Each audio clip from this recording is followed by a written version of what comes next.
Good evening and welcome back to Prime of Midlife. It's Sunday evening. I'm just about to start getting ready for the live at 8:30. But I wanted to get this out there because I thought it was so important. So yeah, pull up a chair, get yourself a drink. It's one of those. See, I have notes.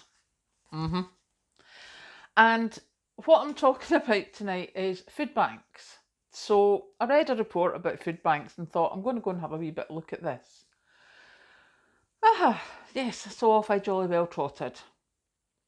Now, obviously in the UK, Trussell Trust is the biggest food bank provider, but there's also an awful lot of independent ones. And one of the reports I read about one of the smaller independent food banks was that 3 years ago, so 2019, 2020, they put out 30 food parcels a week to 50 households.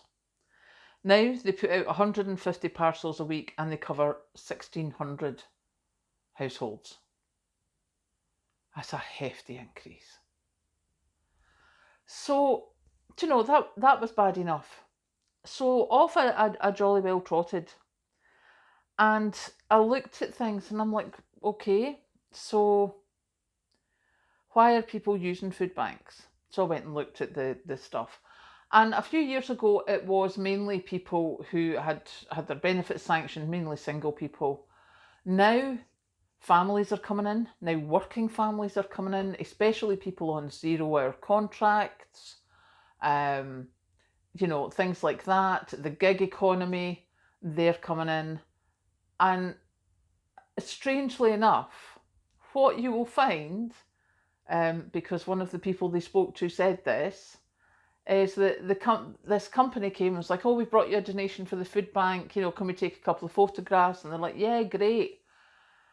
And then the manager took the company aside and said, it'd be better actually if you paid your employees better wages, because 3 of them were in using the food bank last week. But here you are doing a photo op of how great you are donating to the food bank that your employees use because you don't pay them enough.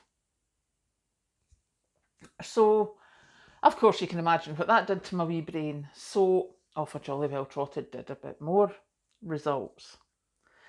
So, there I was, having a look. So I went onto the Trussell Trust website, because if you've watched the videos where we do Making a Difference, and I have to say, when I first looked at this today, when I saw how much the food banks were struggling, how much they've had to expand, I was almost in the van going to Perth to go and do a huge food bank donation.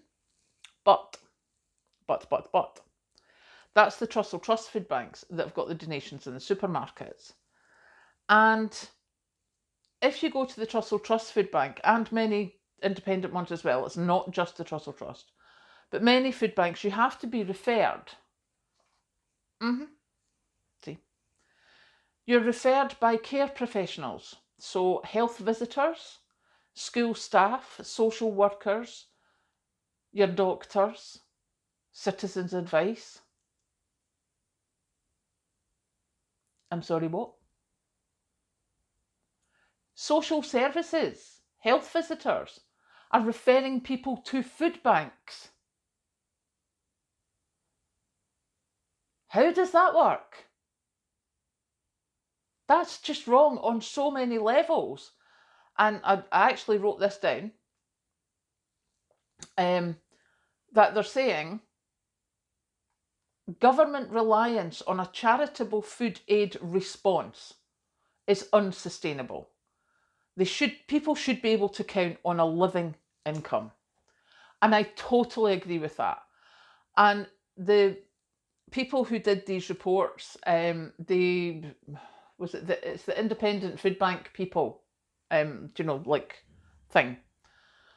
And they did a survey, or they looked into things, and they looked at what you get on universal credits and how much your energy prices have gone up and how much your food prices have gone up.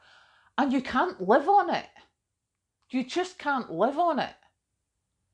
And this is what they're saying. But the government's not increasing universal credits. No, it doesn't have to. It just sends you to a food bank.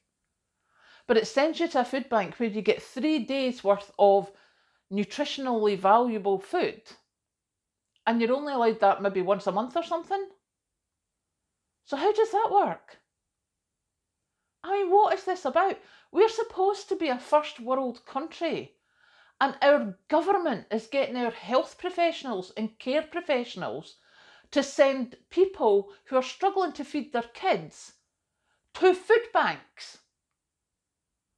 And the food banks, I mean, one where I saw, I think I've actually said about this one before, started off with 1 container. They've now got 4 containers. Food bank people are now talking about logistics. Food banks are now starting to get people in to help the mental health of their volunteers. Because people like me, if I wasn't working, I'd be like, yeah, I'll volunteer at the food bank. Do you know, let me help, help people. I like doing that. Do you know, I want to be useful. But if you've done 5 days a week or even 3 days a week, and you're hearing about mums who can't feed their kids, people who can't feed themselves, that they've got no heating, they've got no lighting, they've got mould on the walls. If you're hearing about that day in, day out, how their benefits have been sanctioned, so they're not going to get any money for however many months, how do you leave that person? Hand them a bag of shopping and go, there you go, mate, that's all I can do for you. How do you think that's making people feel? I would hate to have that all day, every day. I can barely deal with what I'm dealing with at work. But our government is letting our care professionals use food banks instead of increasing minimum wage, instead of increasing universal credits, instead of helping people in this cost of living crisis. Now, while I was doing that, I also found another thing that says human rights. Human rights means that the government should protect the population from being unable to access adequate and nutritious food. They should provide people in poverty with either food or resources for acquiring food. And how much of the food banks has the government provided? None. They haven't provided. They've maybe provided some funding through lottery funding or something, or through grants. But they haven't provided food. They haven't provided, oh yes, I mean, don't get me wrong. They gave us the £60 a month for our electricity costs. And some people will say, yes, but the benefits went up a great deal in April.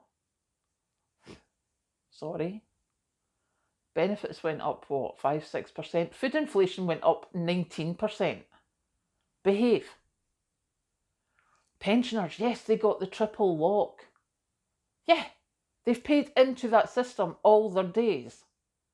Surely we won't begrudge them getting enough money to live on. Or do we just want to say, nope, sorry, you don't deserve it. If you can't afford to eat, that's your problem, off you trot. Because that's what it's starting to look like. And the fact that, as I say, what I didn't know was this is health professionals that are referring people to food banks. I'm mortified. I just cannot believe that that's what it's come to in this day and age.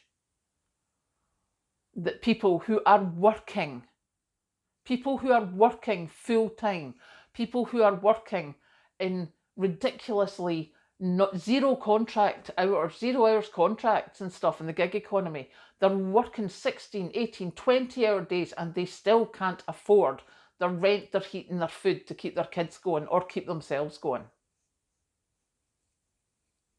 It's a hell of a world we live in, isn't it? Catch you later.